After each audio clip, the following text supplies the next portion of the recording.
హైదరాబాద్లో మరో 5 ఏళ్లలో కోట్లు కురిపించే స్థలాలు ఇవేనట. హైదరాబాద్లో మాదాపూర్, హైటెక్ సిటీ ప్రాంతాలు ఒకప్పుడు ఎలా ఉండేవో అందరికీ తెలిసిందే. కొండల మీద, గుట్టల మీద పెట్టుబడి పెడుతున్న వారిని చూసి నవ్విన జనమే ఇప్పుడు అదే ప్రాంతంలో భూముల ధరలు చూసి అవాక్కైతున్నారు. గజం స్థలం కొనాలంటే కొనలేని సిచ్యువేషన్. అందుకే అందుబాటులో ఉండగానే కొనుక్కుంటే ఆ తర్వాత దానికి రెక్కలొస్తే ఆకాశంలో విహరించవచ్చు. ఇవాళ అలాంటి భూమి గురించే మీరు తెలుసుకోబోతున్నారు. స్థలంపై పెట్టుబడి పెట్టాలి అంటే హైదరాబాద్ నుంచి బెంగళూరు హైవేకి వచ్చేయాలి. బెంగళూరు హైవే మీద షాద్ నగర్ ఉంది. ఈ షాద్ నగర్ ఒకప్పుడు గ్రామ పంచాయతీగా ఉండేది. ఇప్పుడు మున్సిపాలిటీ లెవెల్కి వచ్చింది. షాద్ నగర్ మరో హైటెక్ సిటీగా మారనుంది. ఎందుకంటే దీని చుట్టూ 3 ఇండస్ట్రియల్ ఏరియాలు, ఒక పోలేపల్లి సెస్ ఉన్నాయి.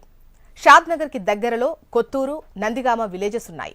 ఈ 2 ఇండస్ట్రియల్ ఏరియాలుగా ఉన్నాయి. అలాగే షాద్ నగర్కు